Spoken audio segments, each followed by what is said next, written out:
दुनिया की अन्य धर्मों से अलग हिंदू धर्म में सबसे ज्यादा पर्व या त्योहार मनाए जाते हैं। साल में लगभग 365 दिन होता है, जिसमें 300 दिन तो सिर्फ पर्व होते हैं हिंदू धर्म में। कभी एकादशी तो कभी पूर्णिमा, अमावस्या, होली, दिवाली, यहाँ तक कि लोग सप्ताह में आने वाले दिनों में भी पर्व मनाते हैं। जैसे आज रविवार है तो सूर्य की उपासना, सोमवार का व्रत, मंगलवार को बजरंग बली की पूजा, गुरुवार को व्रत, शनिवार को फिर से शनि भगवान की पूजा। लेकिन आखिर ऐसा क्यों? आखिर क्या कारण है कि हिंदू धर्म में इतने सारे पर्व और त्योहार हैं? इस पूरी दुनिया में 4300 से भी ज्यादा धर्म के मानने वाले लोग रहते हैं, लेकिन जितने पर्व और त्योहार हिंदू धर्म में हैं, वो किसी धर्म में नहीं है। आखिर ऐसा क्यों है? क्या इसके पीछे कोई साइंटिफिक रीजन है?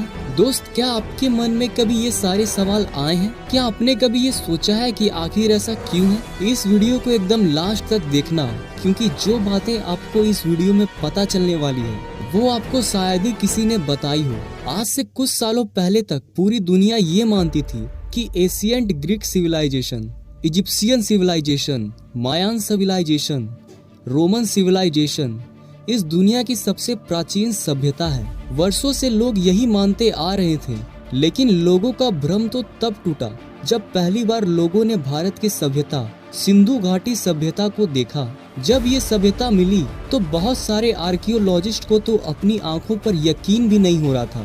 इसका कारण था इस शहर की प्राचीनता। इस खोज ने भारत की सभ्यता को दुनिया के प्राचीन सभ्यताओं के सामने लाकर खड़ा कर दिया। ये शहर हजारों साल पुराना था, लेकिन फिर भी जो शहर की बनावट थी वो बहुत ज्यादा आधुनिक थी। पक्की सड़कें और नलियां पूरी शहर में थी। सिर्फ यही नहीं, बल्कि हाल ही में कुछ सालों पहले आर्कियोलॉजिस्ट को समुद्र के अंदर श्री कृष्ण की द्वारिका मिली तो पूरी दुनिया हैरान रह गई कि भारतीय ग्रंथ, वेद, पुराण की बातें बिल्कुल सच है। देखो भाई, मानो या ना मानो, आज जो डिस्कवरी, जो खोज हुई है वो पहले से ही हमारे ग्रंथों में मौजूद थी। जैसे श्री राम के द्वारा बनाया गया राम सेतु, लोगों को तो यकीन भी नहीं था, लेकिन जब कुछ वैज्ञानिकों ने इंडियन ओशियन में श्रीलंका के पास कुछ अजीब स्ट्रक्चर देखा और इसका पता लगाया तो पता चला कि ये और कुछ नहीं बल्कि इंसानों के द्वारा बनाया गया पत्थर का पुल है। देखो भाई, आज हम में से कई लोग वेद, पुराण की बातों पर यकीन नहीं करते, वो साइंस यानी विज्ञान पर यकीन करते हैं। तो आप आज ये बात जान लो कि आज जितना साइंस, जितना विज्ञान डेवलप कर चुका है, उससे कई गुना ज्यादा आज से हजारों साल पहले वेद, पुराण विकसित थे। आपको प्रूफ चाहिए तो सुनिए। आज साइंस कहता है कि पीपल के पेड़ को ज्यादा से ज्यादा बचाना चाहिए, क्योंकि वो सबसे ज्यादा ऑक्सीजन देता है। लेकिन भाई, जरा एक बार सोचो कि हम लोगों को तो ये सारी चीजें पहले से ही पता थी, डायरेक्टली नहीं पर इनडायरेक्टली। तभी तो हमें ये बताया गया कि पीपल की पेड़ की पूजा करो, इसमें भगवान बसते हैं। दोस्त, आज हम जितनी चीजों को देखते हैं, सुनते हैं, यहाँ तक कि किताबों में पढ़ते हैं, वो सब भारत के ग्रंथों में लिखा हुआ है।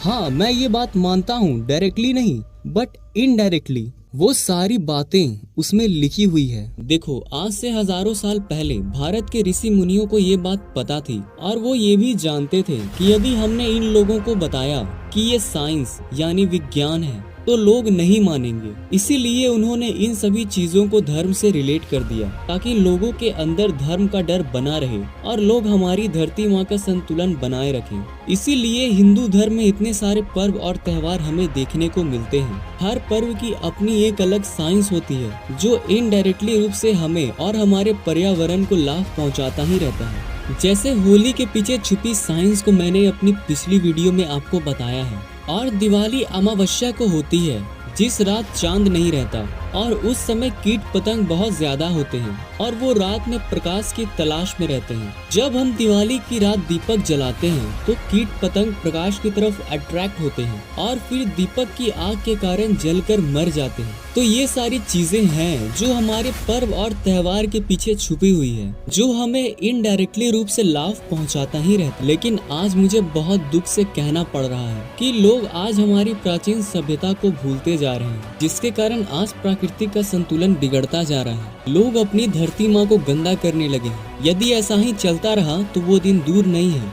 जब आसमान में एक भी पक्षी नहीं रहेगा, नदियों में मछलियाँ नहीं होगी, जंगल में कोई जानवर नहीं होगा और कुछ समय बाद कोई इंसान नहीं होगा। आपको ये वीडियो कैसा लगा नीचे कमेंट बॉक्स में जरूर बताइएगा। अगर अभी तक आपने वीडियो को लाइक नहीं किया है तो लाइक जरूर कर दीजिएगा, और ऐसा ही इंटरेस्टिंग वीडियोस को देखने के लिए आप हमारे चैनल गूगल हाईटेक को सब्सक्राइब जरूर कर दीजिएगा, और इस बगल वाले बेल आइकन को ऑल पर क्लिक कर दीजिएगा, ताकि हमारी ऐसा ही इंटरेस्टिंग वीडियोस की नोटिफिकेशन आपको एग्जैक्ट उसी समय मिल जाए जब मैं उसे अपलोड करूं। जल्द मिलता हूं अगली वीडियो में।